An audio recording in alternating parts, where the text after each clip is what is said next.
Willkommen zur allerletzten Story von Stories Untold. Die 4. Story mit dem einen Nightmare, was die ganze Zeit beschrieben wird.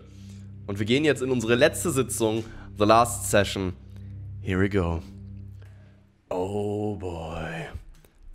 Press escape at any time to pause and get help. Das Help brauche ich auf jeden Fall nach dem Game. Das kann ich jetzt schon sagen. Ich rufe beim Psychiater gleich an. Das muss jetzt eine heftige Conclusion geben, Tobi. Auf jeden Fall. Auf jeden Fall.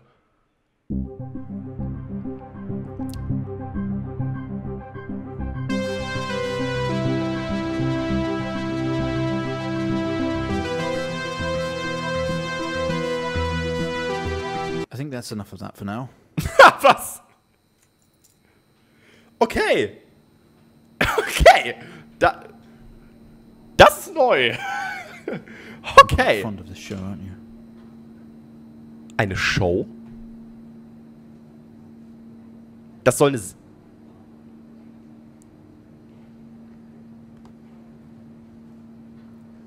Okay, come on. Let's get you down to the observation room.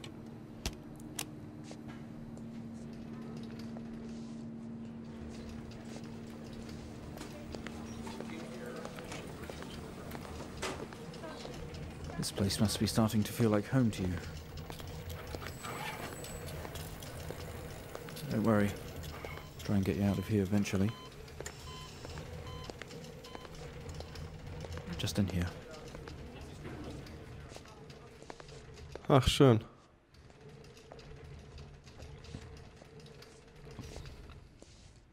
Okay, are we through in the next room? Just relax and we'll get started in a moment. Mhm.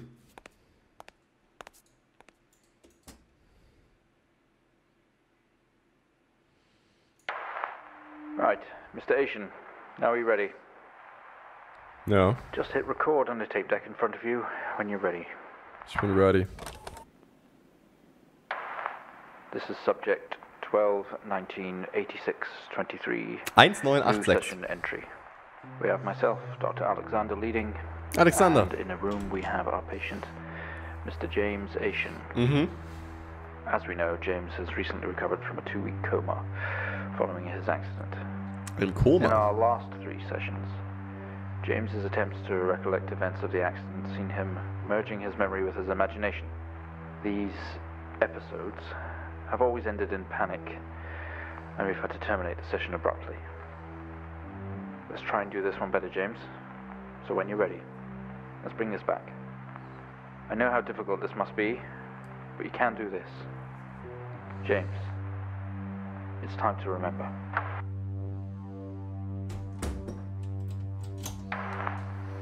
Your mind. It's like a conscious black box. Okay. It can show you your memories. Look into it. Ich will da nicht wieder reingucken. Come on.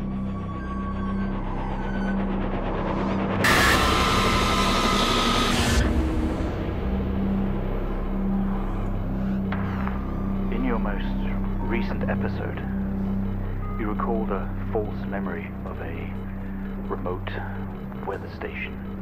You were isolated from the rest of the world, locked inside your coma. We interacted with you daily, encouraging you to wake. Your family would do number puzzles with you. Anything really to bring you back. People needed answers, James. Do you remember? I have another signal here for you, James. It's at 5610 FM. You can't miss it. Okay. Nur eine Frequenz, die auch ankommt.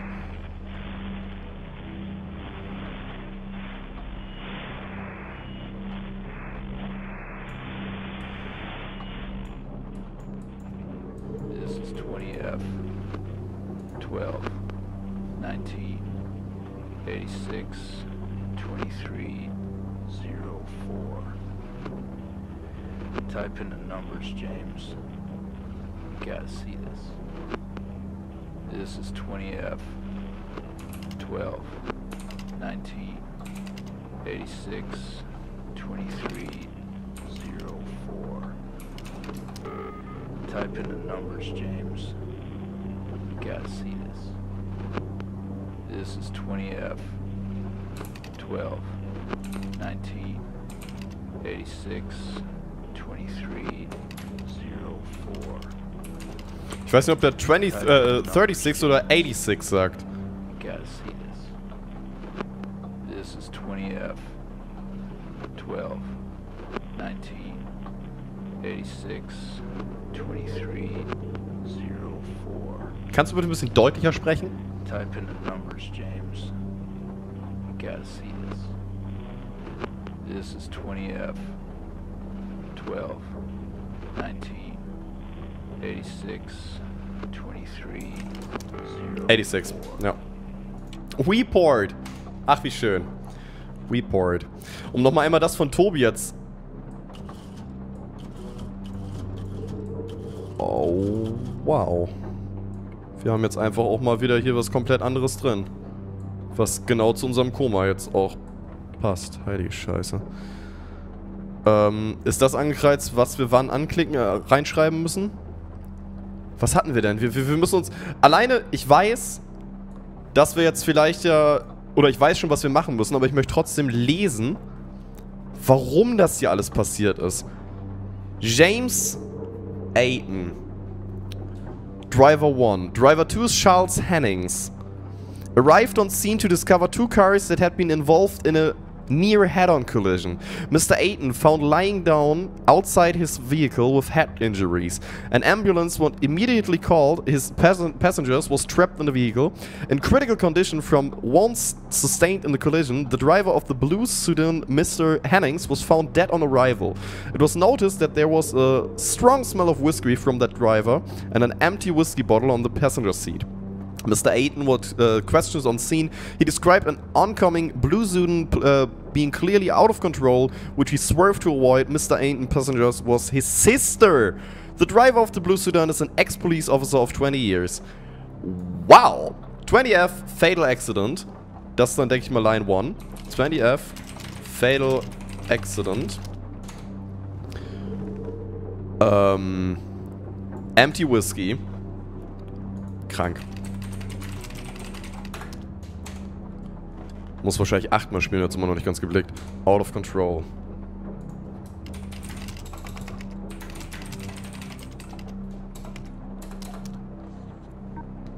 Was? 20F, fatal accident, oder nicht? Habe ich's falsch geschrieben?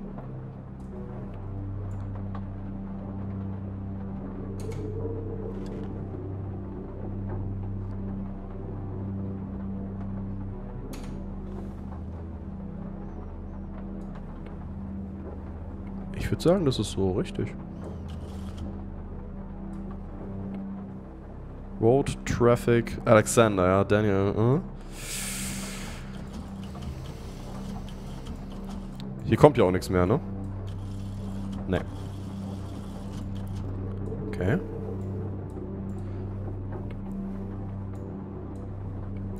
A fatal accident.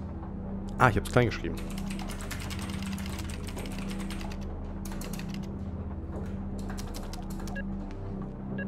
Besser. Analyzing file. Okay. Find the signal, James. Listen to the voices.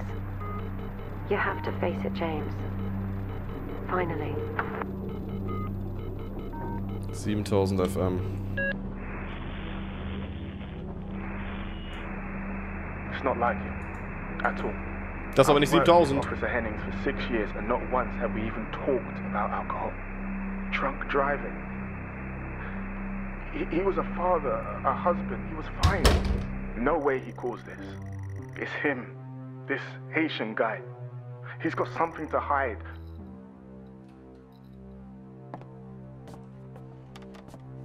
Er versteckt etwas? Okay. This doesn't make sense to you. You step out into the hospital ward. Only it seems abandoned. Your vision was blurry. Ja, hier sind wir dann ja, ne?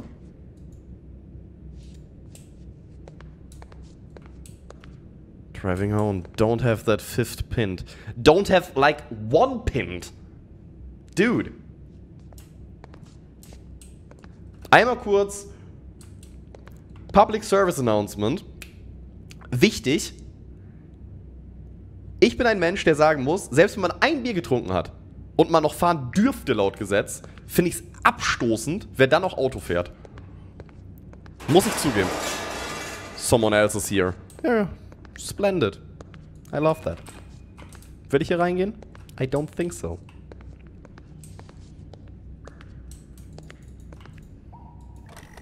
It's a recording of Officer Williams. Sobbing while his sister died in the car next to him. While Hennings died next to him. What the fuck was he thinking? She was still alive when we got to her. If he'd have done something, they could all still be here.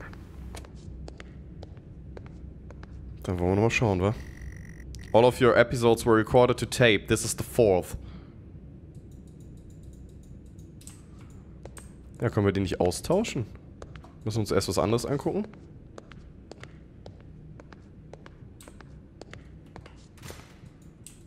Schlüssel. Da kommen wir aber nicht ran. An den Schlüssel da auch dementsprechend nicht. Okay. Hier, you've spent most waking moments in here. The only video they have, some horror compilation. Trash. Ach, ist das so? Ist das Trash? Hm. Oh, wow. You only caught a glimpse of the room. You guess that's why there's no detail here. Weil wir hier davon nicht viele Erinnerungen haben, deswegen ist es ja auch so dunkel. Wow. Warum findest du es abstoßend? Weil ich das unverantwortlich finde. Doors are locked, but deep down you know you must get through somehow. Selbst nach einem Bier, selbst wenn man sich sagt, ja, ich kann das dann noch, kriege ich alles hin. Wenn man Alkohol getrunken hat, dann kann man das Bier auch weglassen, wenn man dann auch fahren will, weißt du? Weil ein Bier macht dich nicht betrunken oder heitert dich so auf, dass man es trinken müsste, wenn man noch Auto fahren will, dann kann man es auch weglassen. Weißt du? Weißt du? Deswegen gar kein Alkohol, Autofahren, selbst ein Schlückelchen Bier. Nicht Autofahren. The waiting area is dark, but you feel it presents right behind you. Hör auf. Someone breathes on your neck, standing over you. Hör doch auf damit, Alter. Ist alles andere als cool. You feel dread in the pit of your stomach. Okay, we have a 22-year-old male just brought in from a vehicle collision. He was awake and mobile at the scene, but collapsed on arrival to the emergency ward. The other passengers died in the accident. I'm getting no pulse. Prepare for defib. Amp charge full to 10 and give me 100 joules.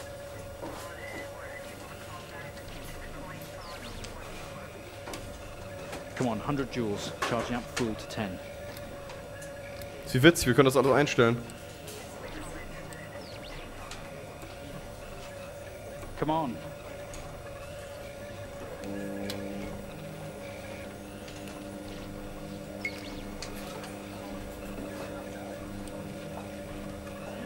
Ja, wenn ich jetzt noch wüsste, was man hier so einstellen könnte. Aber das müssen wir gerade, glaube ich, tun.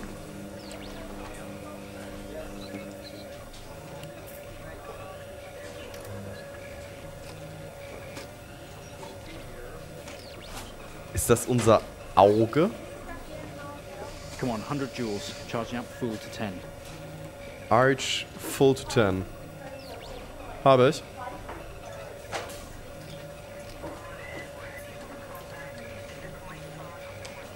Muss ich auch wieder ein X-Ray machen?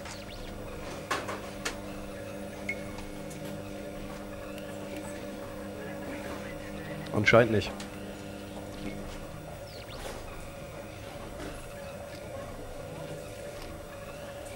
Come on, 100 joules. Charging up full to 10. 100 Joules. Ach, das sind Joules. I'm sorry. Ich bin ein Idiot. Wenn jetzt unser Auge explodiert, dann fangen wir an zu schreien. Clear. No reaction from first stage. Let's try higher. 200 joules. Keep the amp charged at 10. Okay.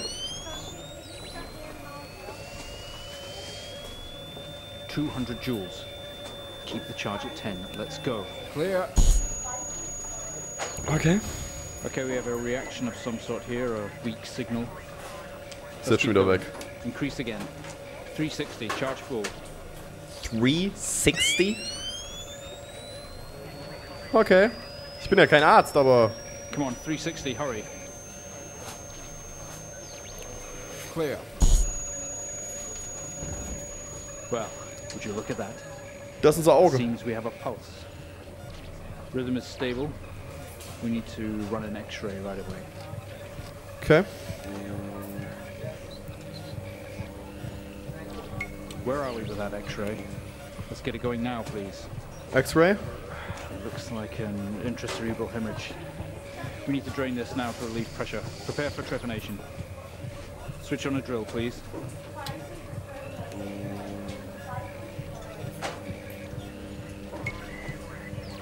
The drill, please. Ja, ist an. Mr. Asian, you've made excellent progress. You're doing great. We need you to stay calm and try to relax while we go through these next steps. We're going to attempt to alleviate some of this discomfort.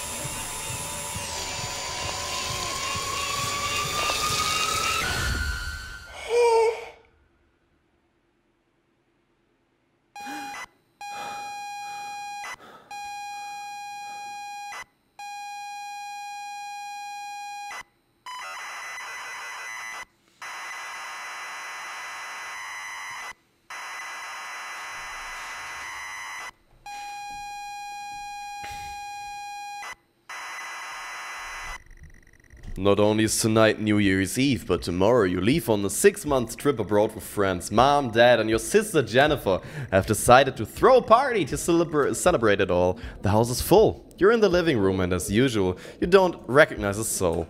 Look around. The room is full of shady strangers, mostly friends of Mom and Dad. There's a door to the hall. Go to the hall. You push through the crowd into the hallway. The hallway is as welcoming as ever, only this time the folks have put a great big banner up across the main wall. Half-finished drinks are abandoned on almost every horizontal surface. Stairs lead up, although the party is firmly downstairs. Go upstairs. As much as you would love to, you promised you would stay downstairs with the party. Okay, go downstairs. As much as you would love to, you promised you would stay downstairs with the... Look around. Same as ever, stairs, door to the living room and door to the kitchen. Go to the living room. You shuffle past people to get back to the living room. Dann wollen wir jetzt vielleicht in die Kitchen. Ja, wir wollen in die Kitchen. Da wollte ich hin.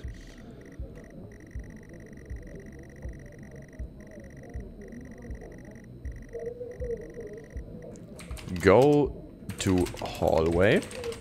Erstmal.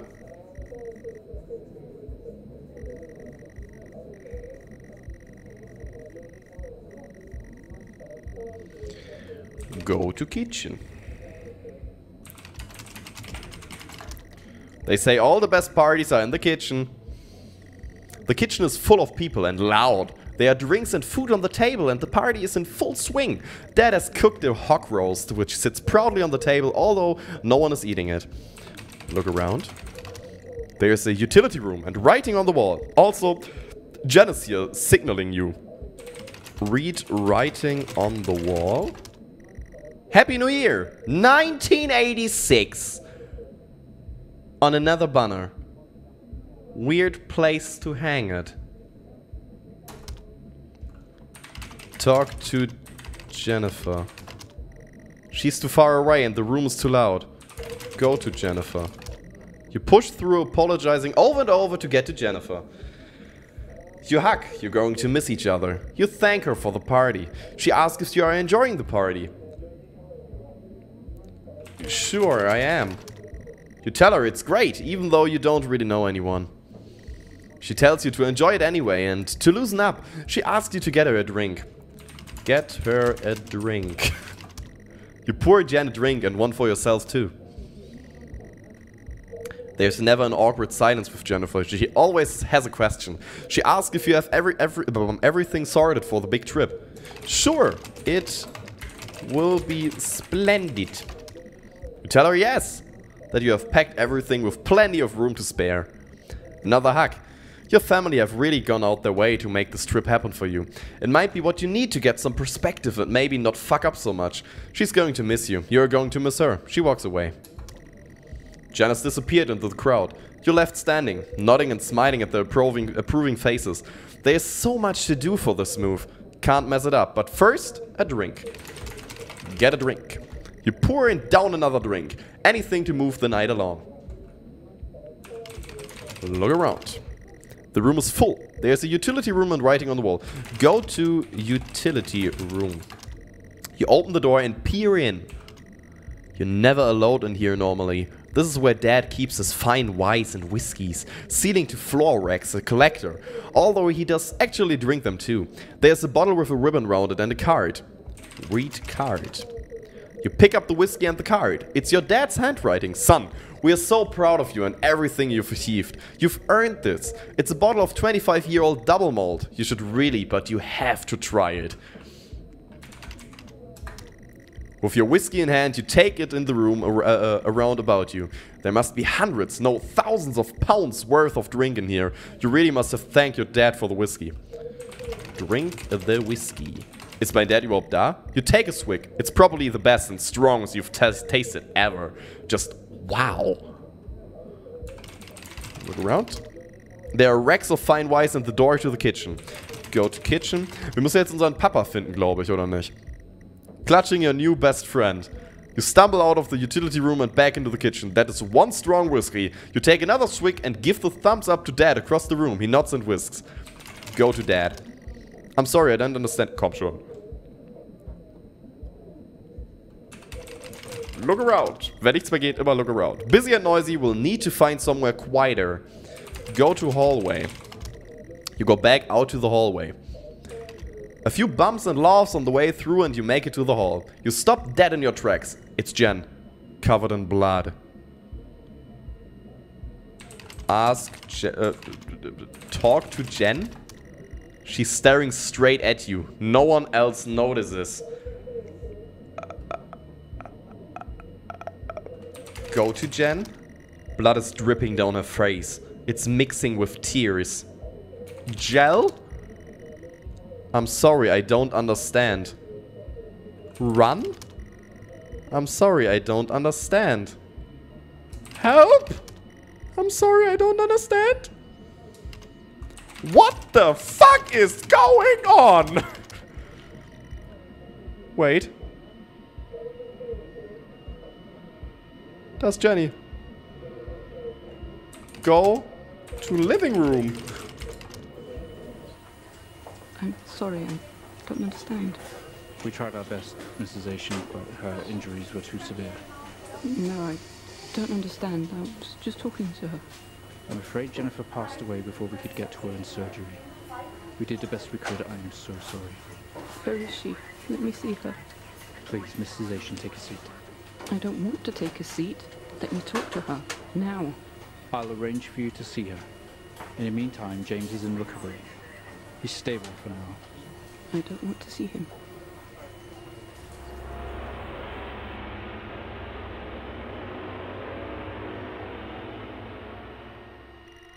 You're standing in the hallway. Something had stopped you in the tracks while searching your mind and sister interrupts. She waves her hand in front of you and asks if you can drive her home. You still feel out of sorts. Those words echo. Wir haben ziemlich viel getrunken. Wir sollten nicht nach Hause fahren.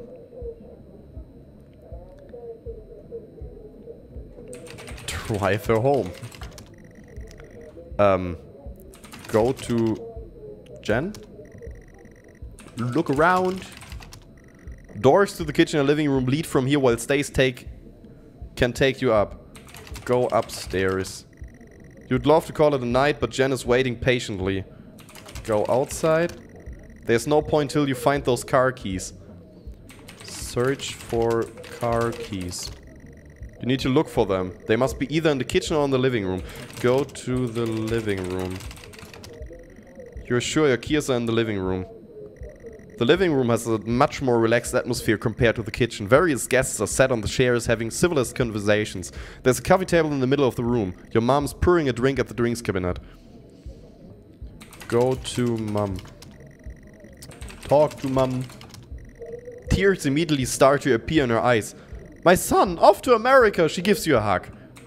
Hug back. Talk to her. I don't know what you are trying to use. Das weiß ich auch nicht. Mein Mund wahrscheinlich. Tut mir leid. War eine blöde Idee. Look around. A coffee table, a drinks cabinet. One of the chairs is overflowing with jackets and coats. Go to chair. Search for keys. You need to look for them. Ja, ich versuch's ja. Go to table. Search the table. Drinks on coasters like proper civilized people. You can't see your keys. Search in jackets. You search through all the jackets and coats until you find yours. Car keys in the pocket. You grab both. Go to hallway. Keys in hand, you head back into the hall. Jen thanks you for helping her out. She has work in the morning and no one else is in any fit state to drive. You can handle it though. You know the road like the back of your hand. Don't you? Sure. Go outside. You open the front door and walk you into the freezing night. Oh fuck. Cold air hits you. You're glad you have your jacket with you. There's a dusting of snow around you as you step down from the porch. The yard extends around the back of the house and the car sits in the front of the house. Go to car. You fumble with the car handle, confused until Jen tells you to maybe use the key in your hand. Use key. Fumbling with the car keys, you eventually get the door open and climb inside. The car is freezing. As you fumble around with your seatbelt, your sister opens up the car glove box and hands you a note and a key that was inside. She tells you that it's for when you return. Read note. The note is from her dad and reads, "Hi son, hope you enjoy your break. You'll need to fire up the generator around back to get the power on and lights on. Also found something in the attic for you." The car is freezing, both of you and Jen. Woo! It's time to go. Start the car. You try to turn the ignition with sheer willpower despite holding keys in your hand. Put keys in. It takes a number of attempts, but you eventually slot the key into the ignition. Alleine das sollte einem doch schon sagen, dude. Dude. Start the car. Ich will nicht. Turn the key in the ignition and the car rolls to life. Fuck. There. Drive. The car squeals but stays stationary. Jen suggests releasing the brake. Release the brake. You very hesitantly release the handbrake. Drive. You put the car in gear and pull out the driveway like a first-time driver. You really shouldn't be driving. I am driving. Very drunk. On the road towards the town where your sister stays. Jen started dozing off as soon as the journey got going. This shouldn't take long. You come to a junction. Is it left or right? You can't remember. Left. Turn left. You don't want to, but you had better ask Jen for directions. Ask Jen for directions? She grunts and throws her arm to the left. It's left. Of course it's left. Turn left. You turn the car left at the junction and accelerate off. Confident that you are on the right road now, you loosen up and put your foot down on the accelerator. You feel powerful as the engine rolls at your command. Jen sits up in her chair and clenches your arm. She asks you to slow down. Slow down. That's not what really happened though, is it? You're all over the place, James. Pull over. Jen is hitting your arm and yelling at you, crazy sister. Strange! There's a set of headlights coming directly at you, but really slow. Like slow motion. Slow down. You try to react, but your body isn't responding. There's nothing you can do to stop this. There's no way to control it. The lights merge with your car. The outside James, joins the inside. The whole world around you begins to scream. James!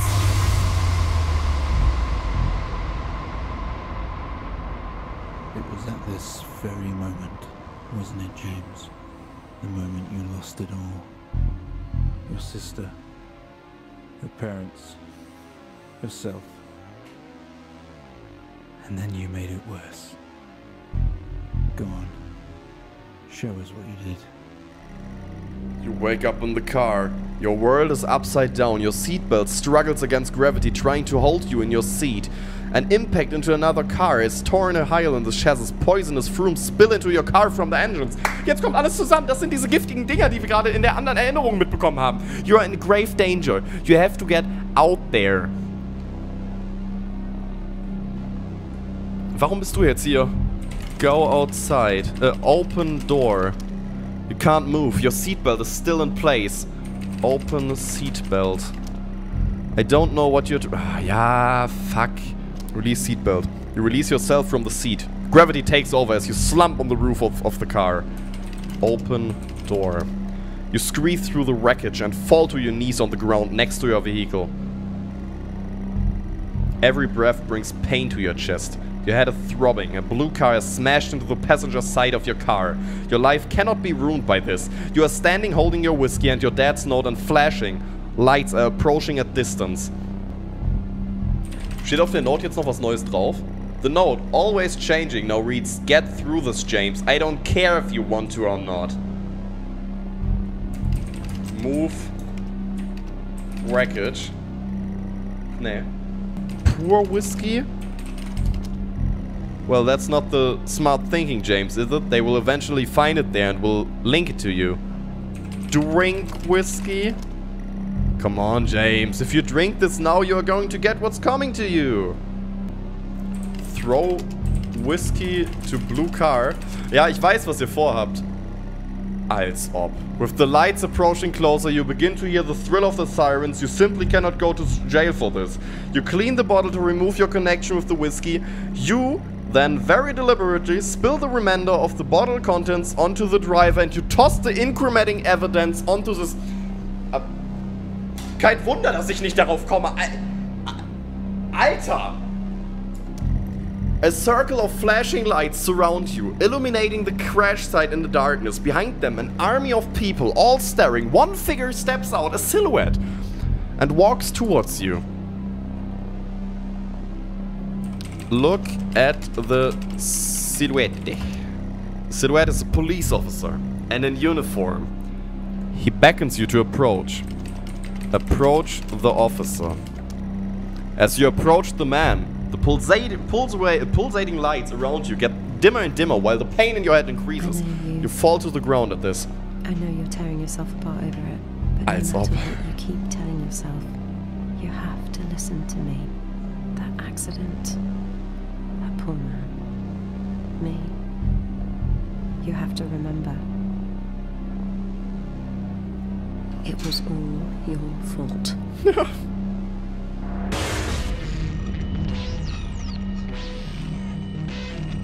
I know what you did. How you left me there to protect yourself. Planting evidence on some poor man. You went headfirst into that officer and you wrecked all of our lives. And then you couldn't even take responsibility. You did the right thing for you and no one else. Save yourself. Only it was wrong, wasn't it? Look at you now. Utterly consumed by it. Say it, James.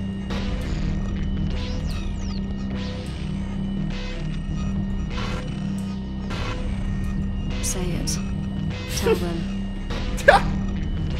Oh my god. Listen to yourself.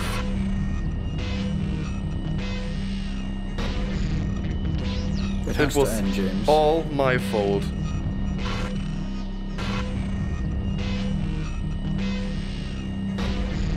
Do you not understand?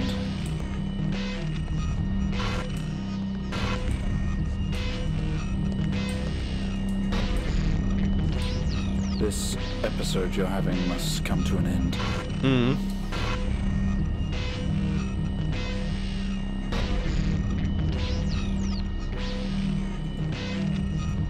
Make it stop, make it stop. Do you remember?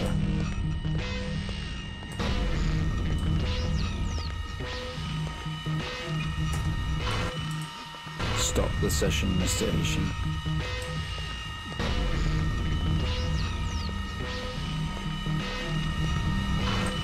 Go back to where we started.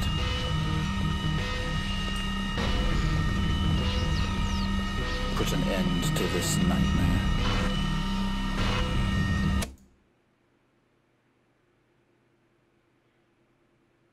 Well, I think we've made progress today, Mr. Asian. I guess we should tell the police what you've told us. Although I don't suspect they'll take you anywhere. I think you'll be with us for quite some time. Come on, let's get you back to your shows. I'll see you tomorrow.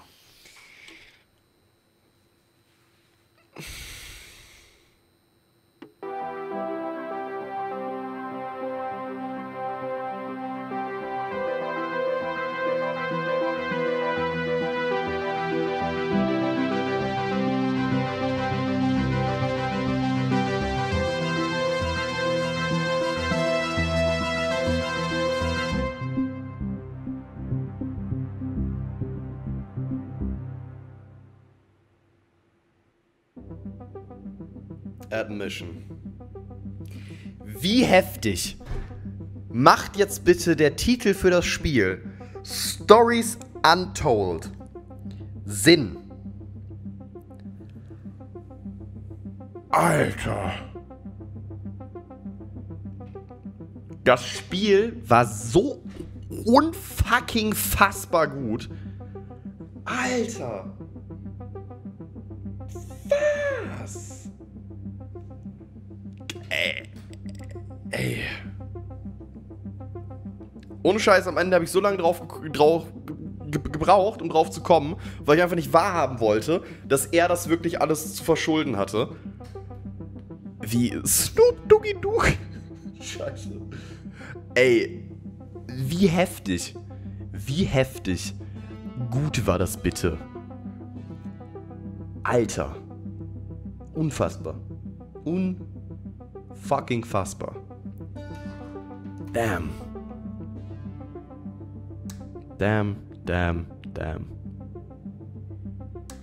Freunde, ich hoffe, euch hat es genauso sehr gefallen wie mir. Ich bin wirklich mitgerissen. Und habe euch im Chat auch nebenbei die ganze Zeit lesen können, wie ihr dabei wart. Richtig stark. Wie ihr mitgefiebert habt. Wie euch auch bis Episode 3 Ende langsam sowas im Kopf klar wurde. Stories told. Alle Geschichten wurden erzählt, Freunde. James Aiden. Dr. Alexander. Jetzt hat sich hier hinten auch das Bild geändert, weil wir unsere letzte Sitzung hatten. Wow. Unfassbar krass. Ich hoffe, euch auf YouTube hat es auch gefallen. Ich lade das jetzt natürlich auch auf YouTube hier hoch. Ich bin sprachlos. Ich bin literally sprachlos. Wow. Großes Kino.